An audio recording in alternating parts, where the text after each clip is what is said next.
Салют, друзья! Меня зовут Максим Юн, и вы на канале, где мы говорим об АСБ. Рекон 2021 отгремел 2 недели назад. Это был по-настоящему классный турнир. Организаторы и бойцы подарили нам яркие бои. Благодаря новым экспериментальным бортам они были динамичными и агрессивными. Даже финальные бои, продлившиеся все отведенное им время, были другими. Это было не стандартное 10-минутное висение на борте, а 10 минут яростного противостояния. А как вам трансляция? По-моему, очень классная. Картинка была четкая, информативная, практически не упущены фраги и важные моменты. Если я правильно понимаю, то команда, которая делала трансляцию, это та же команда, которая делает трансляцию Бугурт Прайма. И ребята явно поднаторели в непростом деле освещения ИСБ событий. А дело и правда непростое, это отмечают все, кто так или иначе связан со спортивными трансляциями. Ведь в отличие от игровых видов спорта, у нас нет мяча, за которым камере удобно следить. Короче, все было классно. Это такая бочка, в которую 8 часов лили отборный мед. Но под конец сюда все-таки залетела ложка дегтя, которая сильно подпортила впечатление. Я говорю о финале, которого нас лишили. И нет, во мне сейчас не говорит Берновиц, которого бомбит от того, что Боярд, который по сути не Боярд, взял первое место. Вообще нет. Я говорю о том, что такой классный турнир был лишен драматичного и фееричного финала, которого он заслуживает. Он был скомканный и, самое главное, неочевидный. Зрители не поняли, что произошло, и вследствие чего почувствовали себя обманутыми. Сообщество после этого турнира сделало выводы разные. Кто-то решил, что Медвежий 5 засудили. Кто-то упрекал Боярд и Западную башню за их микс. А кто-то уверен, что нужно менять регламент, чтобы бои плей-офф или хотя бы финальные бои длились до 2 чистых побед. У меня другой взгляд на эту ситуацию. Я считаю, что весь бомбеж не от того, что не дали экстра раунд или кого-то засудили. Давайте вспомним, что на самом деле произошло в финале турнира 5 на 5 во встрече Медвежьей Пяди и Западного Боярда. Первый раунд с трудом берет Медвежья 5. Против Агеева из Боярда остается Никитин, Намазов и Курицын. При трехкратном преимуществе в ИСБ бои останавливаются. То есть 5 на 5 бой становится при соотношении 3 к 1, а в 12 на 12 при соотношении от 6 к 2 до 12 к 4. При этом в протокол заносится счет 3-0. Последний оставшийся на ногах боец проигравшей команды как бы обнуляется. Конечно, это в достаточной степени условно, ведь в теории он может разменяться с одним или даже двумя противниками, и счет будет отлично от 3-0. Но это необходимое допущение, оно введено для снижения травматизма, чтобы оставшийся на ногах боец не рисковал здоровьем и не геройствовал. Я это так подробно поясняю, потому что после турнира выяснилось, что не все это знают. Если вы были в курсе, прошу, не обижайтесь, оскорблять ваш интеллект я не собирался. Продолжаем, сейчас будет сложно. Второй раунд. 8-й номер Боярда, Уколов, бросает 2-го номера Медвежьей Пяди, Никитина, а 2-й номер Боярда, Юсупов, бросает 3-го из Медвежьей Пяди, Курицына. Это происходит одновременно. Дальше Уколов бросает Грызлова, 1-й номер Медвежьей Пяди, и через секунду Шейн, 3-й из Боярда, бросает Каменева, 6-го из Медвежьей Пяди. На ногах все из Боярда и только один боец из Медвежьей Пяди, а значит счет 5-0. Но во время борьбы с Каменевым Шейн теряет баклер, а его подщитовая рукавица имеет стальную пластину, которая защищает только пальцы. Внешняя же часть его рукавицы сталью не покрыта, таким образом она не обеспечивает должной защиты. Поэтому Шейн должен был быть в этот момент выведен маршалом из боя. Значит, его бросок Каменева был нелегален. И уже после окончания раунда маршал этот момент отработали. 15 минут им понадобилось на то, чтобы отсмотреть видео и поднять Каменева и посадить Шейна. Также они приняли решение, что эта ситуация локальная, и она никак не могла повлиять на тот факт, что Уколов бросил Грызлова. С момента потери баклера Шейном до момента падения Грызлова прошло около 2 секунд, и за это время Каменев не успел бы прийти на помощь своему сокоманднику, потому что он все равно остался бы под опекой как минимум Юсупова, а скорее всего и Юсупова, и Агеева. Итак, был назначен добой 4 в 2, 4 бойца Боярда против 2 бойцов Медвежьей Пяди, и в этом добое со счетом 4-0 побеждает Боярд. Последнему Медвежьей Пяди на ногах остается Каменев. Если кто-то считает, что нас лишили финала, когда решили не назначать экстра раунд после 3-го раунда, который окончился в ничью, то я считаю, что на самом деле точкой невозврата, момент, когда все испортили, был именно сейчас. Между окончанием 2-го раунда и началом 3-го. И вот как это произошло. Счет по раундам 1-1. Но Медвежья 5 выиграла первый раунд со счетом 3-0, а Боярд со счетом 4-0. И хоть многие это все время забывают, но пока нет победы в 2 раундах, очки имеют значение. Таким образом, хоть счет по раундам равный, по очкам все-таки у Боярда минимальное преимущество, и значит 3-й раунд чертовски важен. На него осталось всего 4 минуты, и в финальном бою он может занять все эти 4 минуты. Если так и произойдет, если этот раунд будет последним и окончится в ничью, это полностью устраивает Боярд. Он победит. пускай с небольшим преимуществом. Вы скажете, что так быть не должно, что финальный раунд должен заканчиваться 2 чистыми победами. А я вот не уверен, что это обязательно. Это же 2 сильнейшие команды.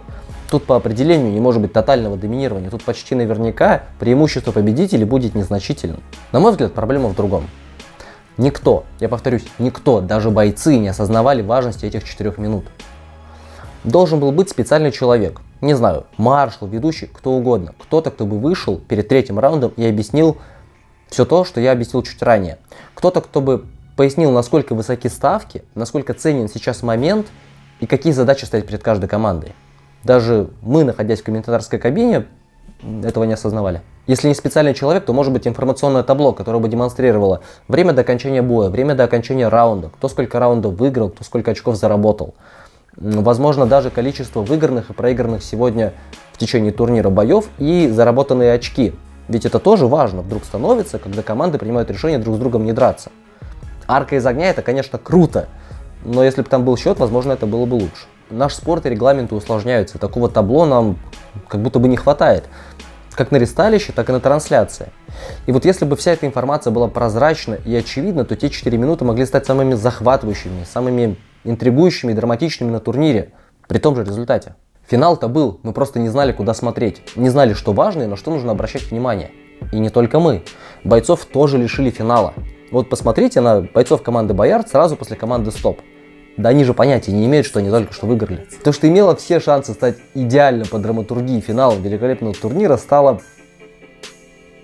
Ну вы поняли. Я что пытаюсь сказать? Дело не в том, что регламенты плохие. Нет, регламенты нормальные, не надо их менять. Наоборот, пускай настоятся.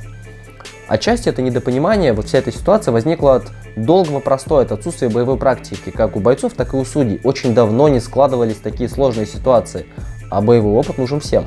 Ребята-организаторы, я знаю, что у вас вечная нехватка человеческого ресурса, и что на всех мероприятиях самые измученные люди — это не бойцы-финалисты, это вы. Мы все вам очень благодарны. Но найдите время, подумайте об идее табло, о котором я сегодня рассказал. Ну или пускай это будет Герольд, если вы не хотите нарушать аутентичность. Кстати, об аутентичности на индор-мероприятиях я еще в одном из следующих роликов выскажусь.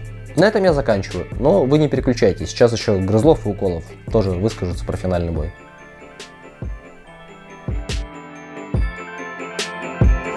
Так, ну, чтобы переиграли именно вот в бою, в этом, наверное, порезче работали. То есть у меня, как обычно, то есть я очень здорово проехался.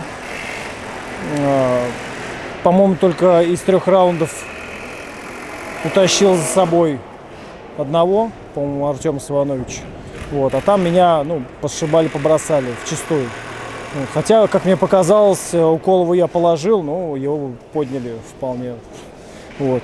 Ну и Тора у нас как-то непонятно посадили, хотя он вчистую бросил Шейну. Ну что, подсечечки, вот, борьба в поле. Полки очень здорово сыграли, конечно. То есть понятно, что мы готовились к этому, но для нас это было вообще в новизну. Вот, ребята у них там, например, Шейн высокий очень.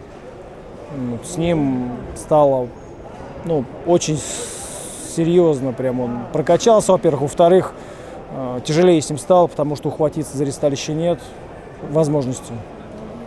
Значит, надо ударочку качать, бросочки в поле борьбу. Ну, для чего, в принципе, эта полка и делалась, чтобы динамичнее было. Вот. Ну, так, вообще общее состояние команды, я думаю, надо, как обычно, повышать, поднимать. У нас нет такого, что типа делаем вот это, делаем только это. Нет, каждый тренируется, по сути, он получает вектор, что он там что-то сделал не так, что-то ошибся.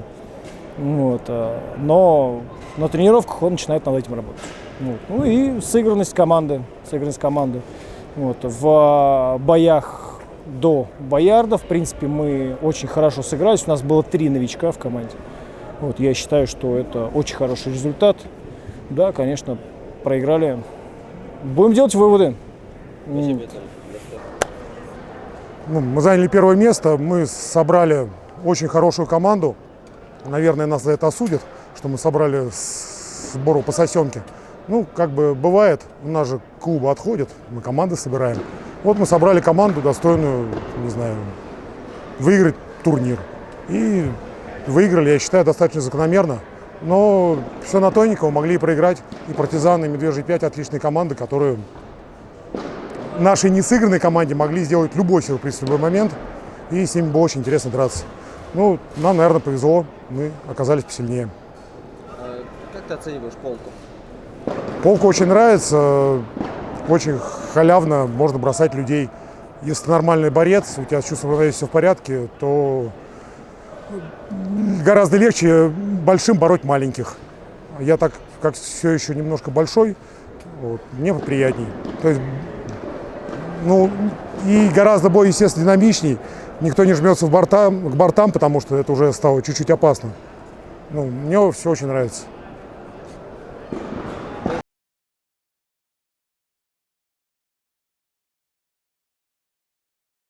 Вести с полей. Сообщаю, что за прошедшие 2 недели в нашем ряду в армии моих подписчиков прибыло 100 новобранцев. За это время наш враг, коварный беспринципный лакросс, обманом смог привлечь в свои ряды 50 миньонов. Так держать. Горжусь вами, бойцы. Но расслабляться рано. Хоть я считаю, что каждый СБшник стоит 5, нет, 10 лакросят, их все еще слишком много. Нам нужно продолжать нашу борьбу и наращивать численность наших рядов. Поэтому подписывайтесь, ставьте лайки и заставляйте подписываться других. Победа будет за нами. Эх, Пашка. Но, честно говоря, за это время они подписали контракт с ESPN на трансляции. Но об этом мы говорить не будем, чтобы не подрывать боевой дух солдат.